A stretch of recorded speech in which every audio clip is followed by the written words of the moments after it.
You ever meet one of those musicians who treat cover songs like they're radioactive? Like the moment you strum Wonderwall, your artistic credibility bursts into flames? Yeah, they're the ones who say things like, I only play original music, which is code for I play for free.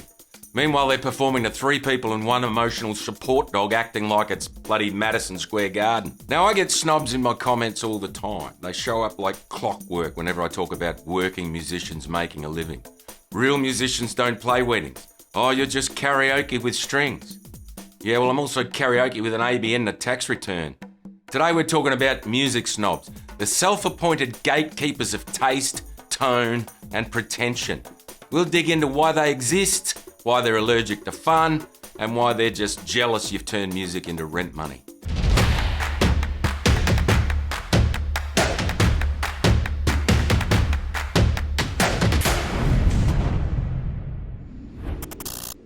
Real quick, this graph shows most of you watching aren't subscribed. Now, I could guilt trip you and say it really helps the channel, but that's just basically the YouTube version of passing the tip jar. So just think of the subscribe button as throwing a $5 in after the 3rd set. The birth of a snob.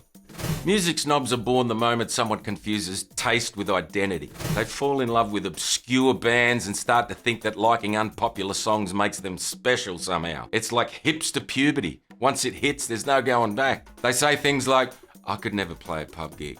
Yeah, the pub feels the same way. Or I don't chase money, I chase art.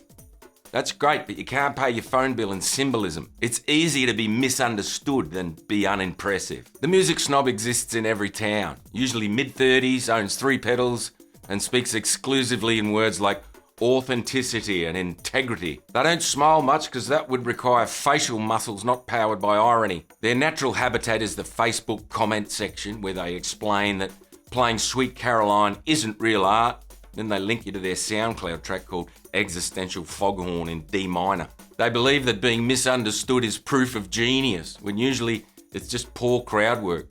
They don't believe in set lists, they believe in journeys.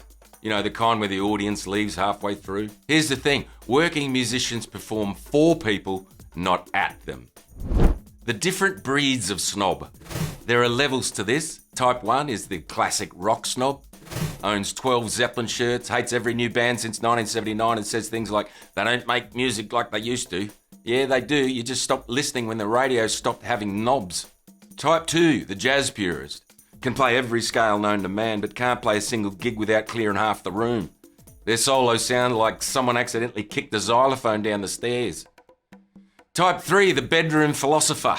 Massive opinions, 0 bookings. These are my favourite. They camp out in every comment section, correcting people's chord theory at 2 a.m. like they're grading assignments. I've had them tell me, you rely on backing tracks. Yeah, and you rely on your bloody mum's Netflix account, so let's call it even.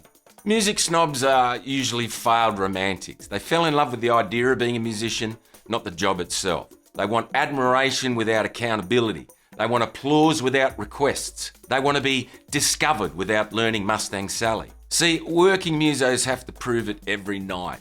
We deal with dodgy monitors, broken strings, and Sharon at the front asking for Dancing Queen like it's a threat. We adapt, we deliver, we smile through it. Snobs don't like that. They don't want to adapt because adapting means admitting someone else might know something.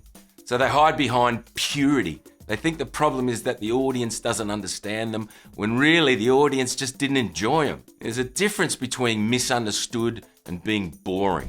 What they get wrong. Here's what they'll never understand. Playing popular songs well is harder than it looks. You think it's easy to sing Mr. Jones at 11 p.m. after 2 hours on stage while the crowd's half lit and the bar's out of lime wedges? That's combat performance, not karaoke.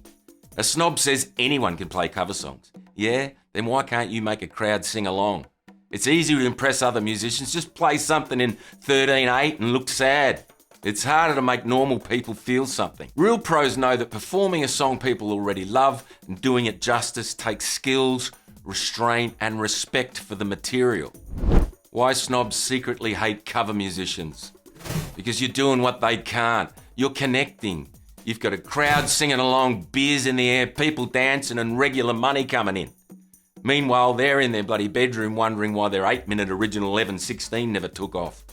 They see you playing 3 gigs a weekend, posting reels, happy punters, and they can't handle it. So they do what all jealous people do, they intellectualize their bitterness.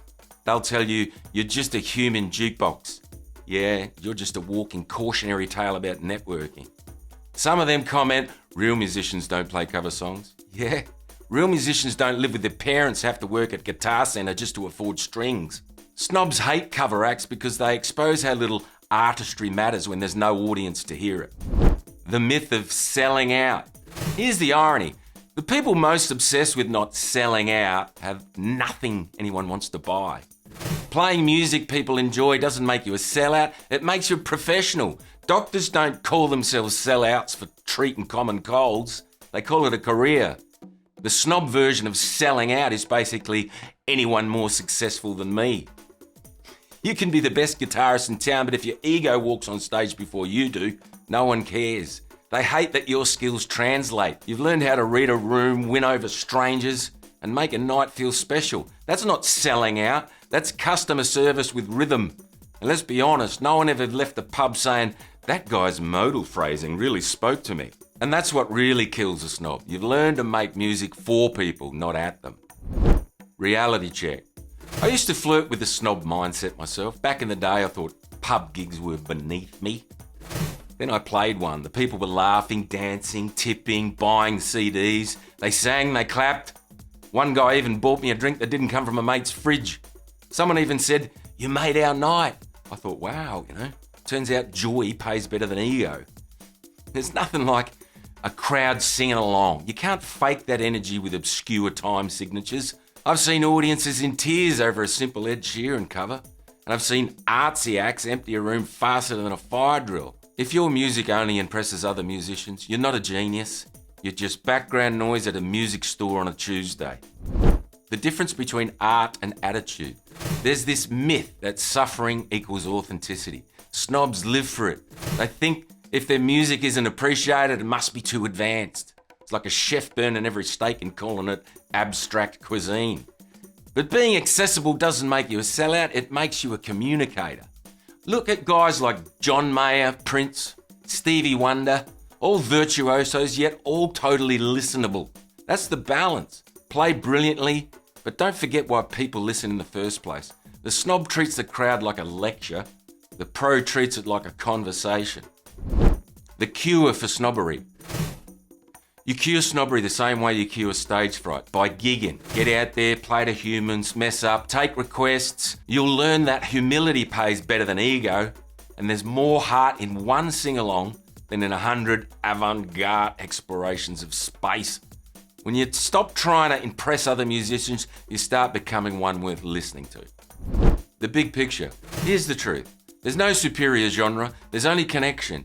If your music moves people, physically, emotionally, spiritually, or just enough to tip you, you're doing something right. Music snobs talk about emotion, musicians create it.